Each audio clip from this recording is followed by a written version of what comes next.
How's it going, guys? My name is Graeme and welcome to Two Left Thumbs. Today we're doing something a little bit different. As lots of you have probably seen on the channel and seen around on the internet because it's getting quite popular lately, the new RPG darling Heartbound. It's a game about the love between a boy and his dog. It plays out across all these different chapters. It's a sprawling choice mechanics and things like that. It seems like it's going to be really exciting. The first 2 of 5 chapters of that are out so far, worth checking out. You can watch the videos or go and download it for yourself. I'll have a link to the Steam page down below. There's a free 1-hour demo, so you can totally check that out if you choose not to buy the game right away. But the other thing that I want to talk to you about today is that this game also has an ARG, an alternate reality game. Now, sometimes ARGs take place in the online world, sometimes it's in the real world where like a hint is posted on Twitter that sends people running out to the pier of a specific dock and finding a clue and going from there. This one does take place entirely online, so you don't have to worry about where you live having an effect on it. Thor, the lead designer and programmer for Heartbound, is the one creating this ARG.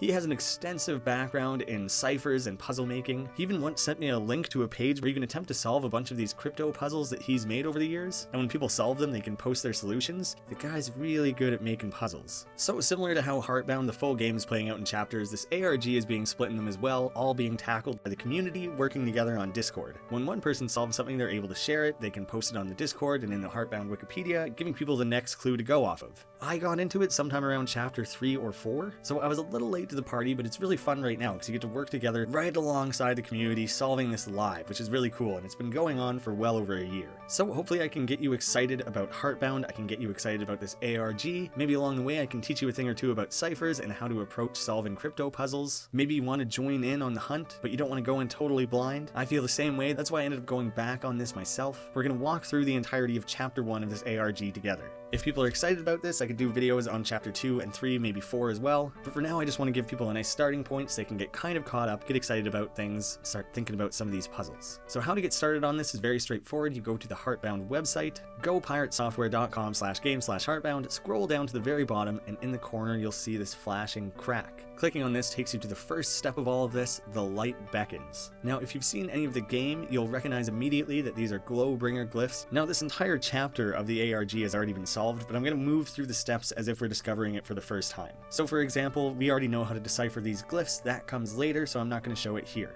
Now, I understand for a lot of you, this might be the first time you're ever hearing of this particular ARG or ARGs in general. If you're super excited about the game and you want to try your hand at a nice entry-level puzzle, then I would say please attempt to solve this for yourself first. I just want to bring this up now before we get too deep. It's a great exercise, it's very rewarding to figure it out for yourself, and while the ARG itself is often used to provide extra lore and secrets to be utilized within the full game, solving these early stages doesn't actually require owning the game at all. So it can be a fun way to play along if you don't have the money for Heartbound right now, or if you were maybe waiting for it to go beyond early access. Maybe you just don't have the time, maybe you've tried and given up, maybe you hate reading Wikipedia pages, I get it. Then stick around, we can go through all this together now.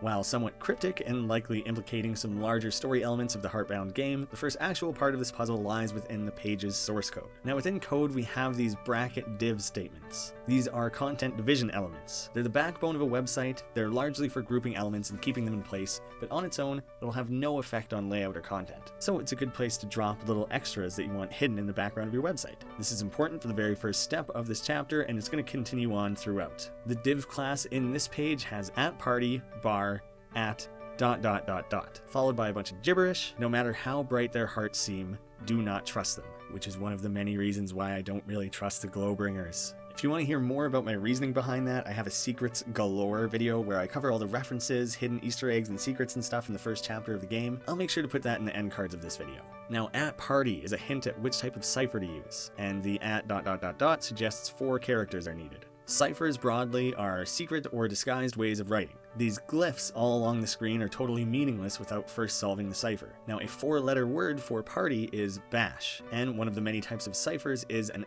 @bash. An @bash is a simple substitution cipher, where plain text is substituted for ciphertext. Every letter receives a single substitute. This could be a complete scrambling of the alphabet, replacing letters with symbols, or anything else you wish. So the nonsense text that we saw uses a simple alphabet flip @bash. A and Z flip, B and Y flip, so on and so on. Fully translated, we have the darkness encroaches. Now when we find new phrases like this, we're going to add them to the end of that URL. Don't go replacing things, just add it to the end. So sticking that after the light beckons, we are now taken to the Darksider version of this page. Notably, the text on the page is still Glowbringer glyphs. Again, go to the source code for the div class. Here we have signal, a lot of asterisks, %, and $signs. Keep your head down and keep moving.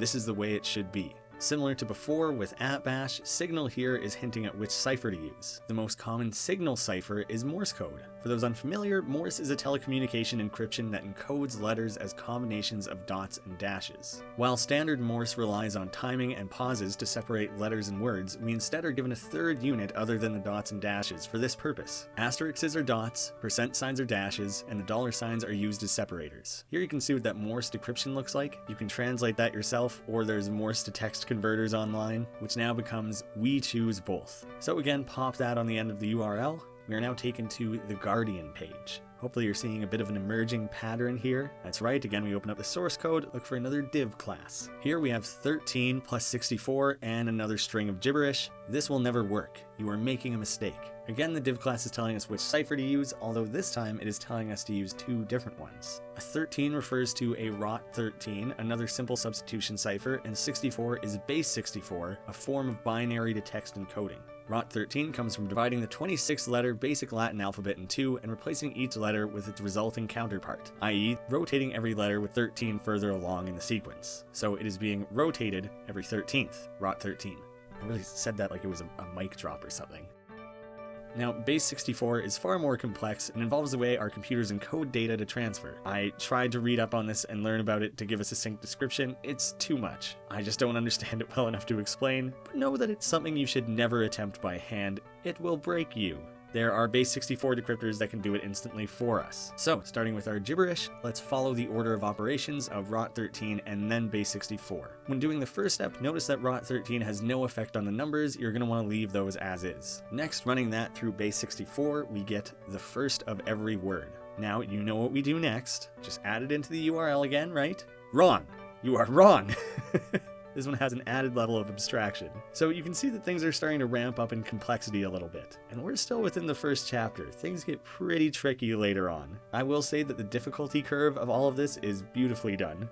So the first of every word, what we actually end up needing here is the first letter from every word from our 6 different lines of glyphs across those 3 pages. With this many instances of the Guardian glyphs being used for real words, we can now make use of letter frequencies to start brute forcing a decryption. For example, the most common symbols are these, with their frequencies being 18, 14, 13, 11, with these two tied for 10. We also know that we've only seen a total of 20 unique symbols at this point. The 6 most common letters in the English alphabet are E, T, A, O, I, and N. We can also look at the bottom 6 least common letters, seeing as we only have 20 to work with right now. So that provides us a pretty good starting point. You can take that one with 18 instances, fill it in with an E, do a bunch of replacements, see if that makes much sense. If yes, try replacing some of those other letters. If no, move things around a little bit more. There's also a few other ways that you can make this a little easier on yourself. There are a lot of instances of 2, 3, and 1 letters. Probably things like the, is, if, an, on. Start substituting some of those, see if that makes sense, and if yes, then replace the rest of the corresponding letters. This is a rather time-consuming process, but following this strategy, it can be solved. When fully decrypted, the 6 lines from those pages now read, "The body is an illusion. The mind is a collective. We are closer to the source now. Memory is the key to this mind. This world is our undoing. This world is our beginning." Interesting stuff, cool bit of lore, gives us more insights into what's going on in the underbelly of this game, but we also get the first letter of all of these words, so another string of gibberish. And now, yes, this is the one that you're going to put at the end of the URL, which brings us to the virtue, a completely blank page, but it does still have a div class. This one is have, and a few lines of letters, numbers, and symbols. Will you listen to me now? Have and our 2 number lines are actually 3 pieces of this puzzle. The first piece is pretty straightforward. You can just keep it as have. Some people might recognize this right away, but the second line is military style coordinates. Similar to how we use latitude and longitude and similar such measurements, this is what the military uses. The results take us to Patience, French Guiana. So it's simple enough. Our second piece is patience. We now have patience. We just need the remaining piece. The third one is a little more obscure, a little more difficult maybe, and utilizes a classic cipher from the Edgar Allan Poe short story, The Gold Bug. Poe was a big fan of ciphers. He used to think that being able to write and solve them was a great sign of a genius mind. He liked to use codes. He liked to encourage people to send him examples of their own for him to try and decrypt. Very early on enthusiast that kind of sparked an interest in many other people. This code is entirely cryptic and has no standardized decryption. This is kind of similar to how the Guardian glyphs were first solved. Since it's not simply a rotate 13 or anything like that, the gold bug cipher had to be learned through applied knowledge and letter frequencies. Nowadays we can just use Rumkin, a website with code encrypting and decoding tools. Through this we get In the Dark. Altogether, have patience in the dark, which when added to the URL takes us to the final part of Chapter 1, Don't Hit That Button, with a soul-like lore hovering in space, similar to the cutscene we see in game when first discovering the artifact. Now, the div code here has just a bunch of numbers, like a ridiculous amount of numbers. I have hope for this one. Time to start again. The first line are simple alphabetical number indices. A is 1, B 2, C 3, etc, etc. But because they're all lumped together like that, it does take a bit of experimenting to find where to put the breaks. For example, it could start with 256 or 256. But you know it can't start with 256 because there's only 26 letters in the alphabet. So it's not entirely guesswork, but it takes a little bit of doing, and eventually we get Before We Continue. Not immediately relevant, but keep in mind because we're going to need it in just a second. The next batch of numbers, split into quartets, are HTML character entities. When rendered within a browser, they would be a series of directions, a bunch of left, right, up, and down arrows, similar to like what you have on your keyboard right now, perhaps? Now, by decoding these, we have technically completed the first chapter of the ARG, so congratulations. While it is technically solved, the utilization of the solutions of Don't Hit That Button do apply within the actual game. You can even use it in the free demo if you choose to try that out, which I do highly encourage. When opening up the game, on the Continue page, before hitting the actual button, so before we continue, enter the pattern of arrows on your keyboard or controller. Left, left, up, down, right, down, down, down, left, right, right, up, up. You'll hear a faint laugh in the background indicating that it's been done correctly. Now when playing the game, all the Guardian glyphs will be automatically translated for you. In order to solve this chapter of the ARG, people did have to decode that by hand, using those web pages. So in between figuring that out, and before the entire chapter had been solved, there are people who went through the game and decoded all this stuff by hand. Yeah, it was a pretty lengthy process, and it's very nice to have it done automatically for you in the game now. It's somewhere around 1,000,000 times easier, I would say. Now, entering these arrows into the game technically does more than simply translate the Guardian glyphs for you. I won't tell you exactly what happens in this video in case you decide you want to take this on for yourself. It is setting you up to start Chapter 2 of the ARG if you choose. If people really like how this came together, if they find it really helpful, especially for people who want to help with the ARG but need a little bit of a guiding hand to get caught up, I would be happy to make more of these, but I'm curious to know what you guys think first. That I'm not spoiling it for people who don't have the time or the energy to solve it for themselves. I certainly don't view it that way. It's already all laid out on the Wikipedia page. All of this was solved as a community effort, so I think it should be fine to put this out there. You'll have to let me know what you guys think. If you attempted to do any of it yourself, please let me know. I personally am actually terrible at this sort of stuff. I really desperately needed help throughout the entire thing. And it really wasn't designed to be done by any one person. It draws from such a wide pool of knowledge. It's a pretty fun little thing, and just like the actual game of Heartbound, the ARG is incomplete at this stage. I'll have a link to the Heartbound Discord down below as well, so you guys can join in on a conversation and try and help out. We'd be glad to have you on the team. Thank you guys so much for watching. I'll see you again soon.